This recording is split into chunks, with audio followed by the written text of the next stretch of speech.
I'm June Shannon, and you may know me as Mama June from Here Comes Honey Boo Boo, and this extra skin, it's got to go. I grew up in Jonesboro, Georgia. My oldest sister pretty much raised me, and so I was able to have a lot of freedom.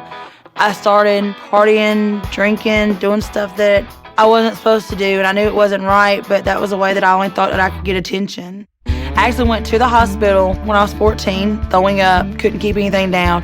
They did all kinds of tests on me, and they pulled me into a room and says, I'm having a baby. My life turned flipped upside down.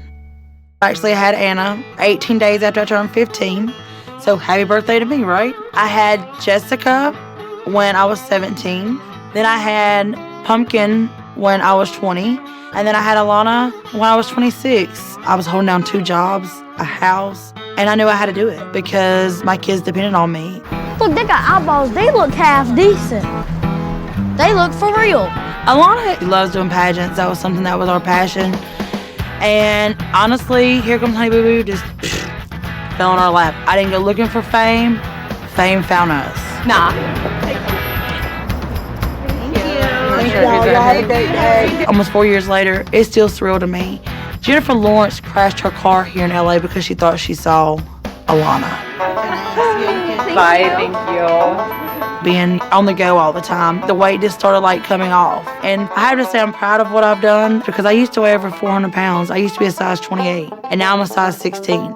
I've had 4 repeat C-sections. They've opened up the same scar every time. So I have a lot of scar tissue right here. And the last C-section I had with Alana, the doctor then told me that he didn't understand why the scar tissue wasn't took out all that time. Now that I've started losing weight, it's dropped. And I think that motivation is kind of like, damn, if I lose my weight, the skin's gonna sag even more, and it's gonna look like more disgusting.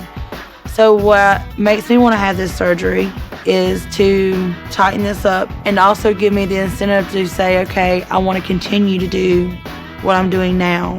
I just want this one procedure done and I'm done.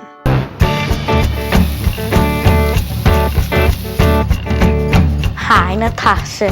Hey. Hi, Alana. Hi. You're beautiful. Hi, June. Good to see you. I'm glad you guys came today. I prepared something new again for you guys to try. Natasha is my personal trainer. She likes to introduce new foods to us just to see if we like it. I thought maybe the girls can help me a little bit. I like cooking. Okay, great. So I'm gonna have Pumpkin do the quinoa. I don't even know what that is. Then I'm gonna get some things for Alana to do. Your fridge is really big. I gotta learn some way to cook because when I have children, what they gonna eat? The floor? This is gonna be a vegan meal. No meat, no animal products, no eggs. Well, doesn't that suck? Vegan recipes? No. So I wanted to follow up with you and see how everything has been going. This has started to sag. Yeah. And I don't want it to overlap my There's kids in the room here, okay? I have plenty of names for it. My biscuit. 2 nanny, producer deuce, manizer, for whatever you want to call it. So I'm going to go have a consultation and see how we go from there. Well, I'm really proud of you. I'm very excited about her consultation with the doctors. She has another probably 50 pounds to lose. I think this is a great motivation for her to get there. So what do you think about the food? Ugh. All right. I'm sorry, I don't like it. I'm gonna throw up. It was disgusting. Like, the food was literally disgusting. I hated it. Like, even though hate's like a really strong word, I hated it. All right, guys, let's clean up this mess. Put everything away. Are you a camping type guy? Yeah. I take the kids camping every summer. What do you do? You do your s'mores.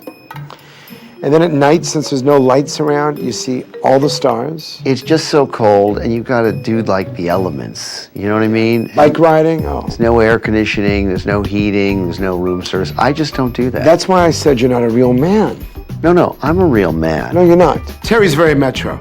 You know, he's shaving his arms all the time. He's flossing every 2 seconds. You know, and if he was a caveman, he'd be making sure the cave site's all nice and neat, while I'd be out there hunting for the food.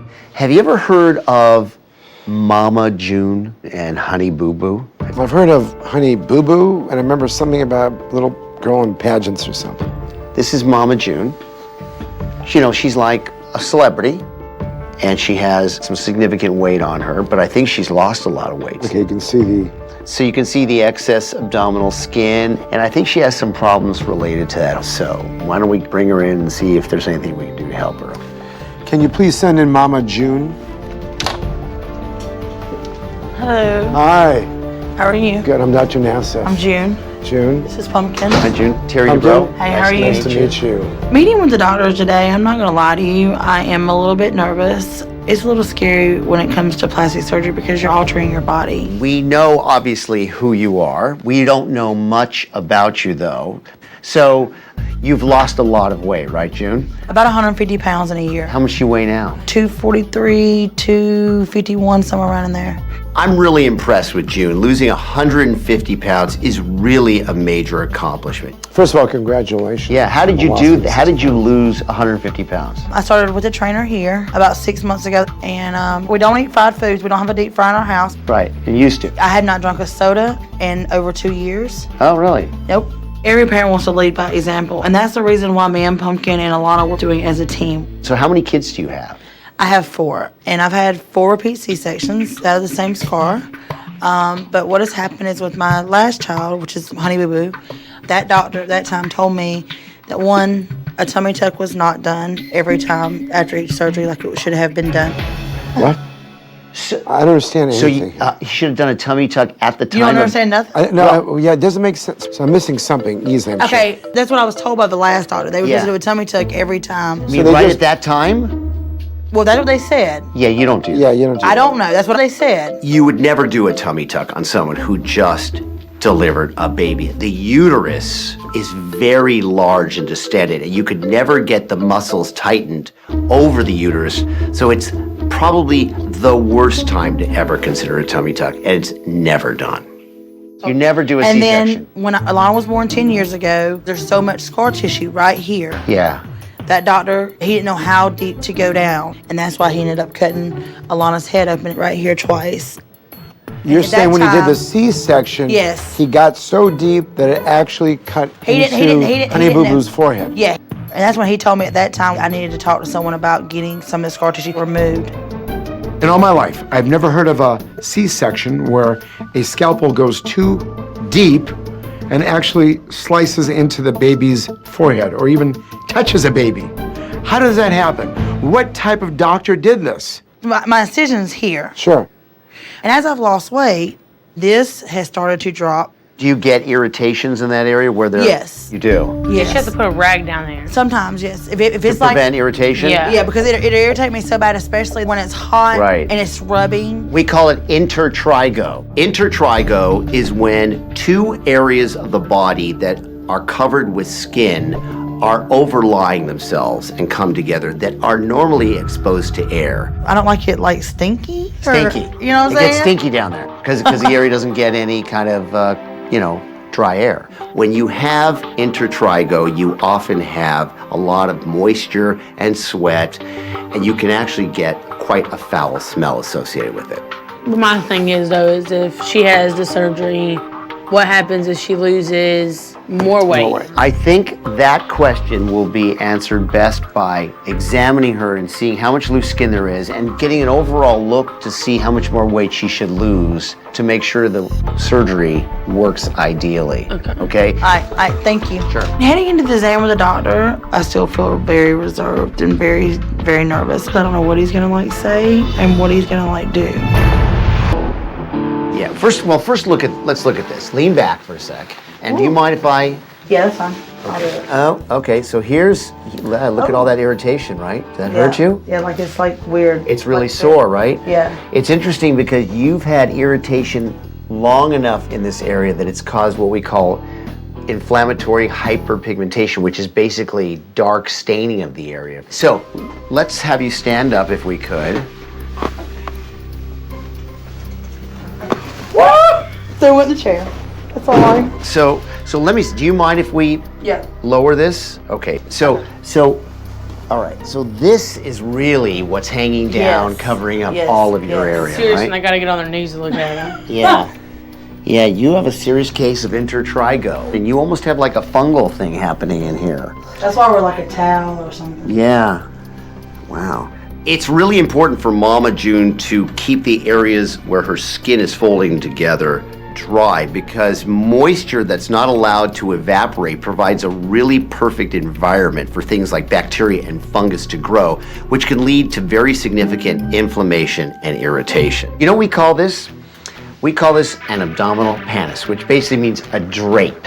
It wasn't that way like when I was Heavy, it was pulled out, now it's Exactly. loose. Knowing that I have that condition, I wanted the skin definitely removed.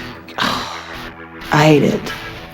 What you want to do is do one surgery, do it Yes, safely, yes. not have any complications, Exactly. and go on with your life. Exactly. So BMI is the way we doctors figure out who's an appropriate candidate for surgery and who should lose some more weight. BMI, or basal metabolic index. Essentially, the relationship between your weight to your height. Once your BMI starts to go up, your risk of a complication starts to go up very significantly. At 5'6", 245, your BMI is 39.